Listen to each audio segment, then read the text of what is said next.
Let's talk about muscle memory and a little bit of the psychology of why we eat when we do. And I'm going to talk about it in the context of our new mind body GLP-1 activation system because we are dealing with the gut brain axis getting balanced, regulated, giving it what it needs, your body doing what it should, and getting it well. It's super intriguing because what happens is our needs and our urges when it comes to food are shifting.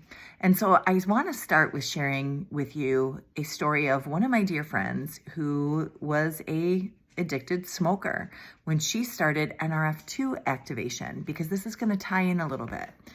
And what happens is the cell so deeply detoxifies when you're activated, and the cell heals, and the physiology of what pulls us to our addiction once we're addicted, like our body, if you've ever been addicted to something, whether it's cigarettes, whether it's food, whether it's drugs, there is a physiological pull, because when we've utilized something so much, our cells adapt, right? And our cells store things.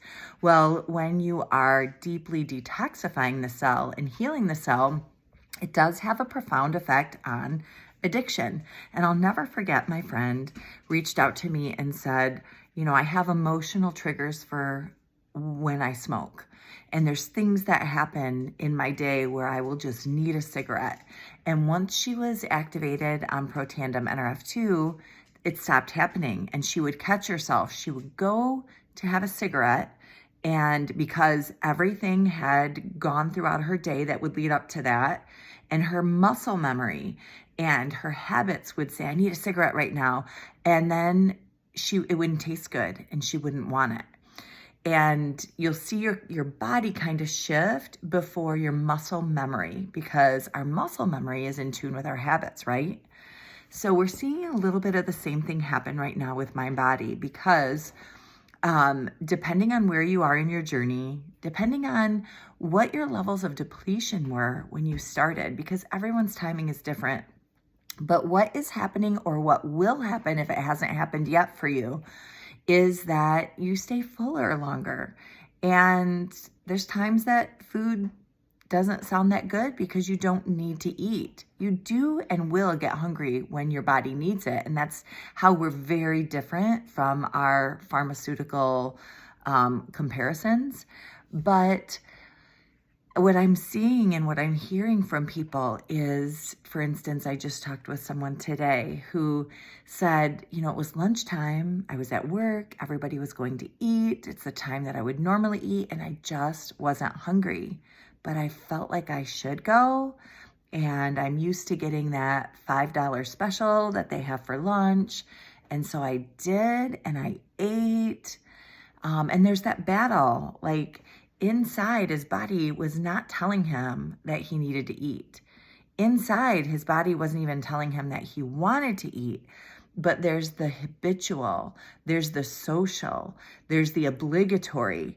There's a lot of things playing in. So for some of us, when we're saying, I don't know if it's working, you've got to also engage your body, engage those physiological cues that you're getting, and decide how you're going to work around it. Develop some workarounds. When I was talking with this individual, I said, what if you got out of the office, you went with your coworkers. What if you even still got that $5 special and you just got it to go? And you just save it for when you are hungry. And then it's like you're giving your body permission to be in control. You're giving your body permission to be correct. When your body's saying, I don't need to eat now, you're not ignoring those physiological cues. You're not ignoring what your body wants or needs, but you're still allowing what's important to you. If that getting out of the office is important to you, if that socialization is important to you, if that bargain is important to you, there's still ways to work it in, but let your body win. Have a great day.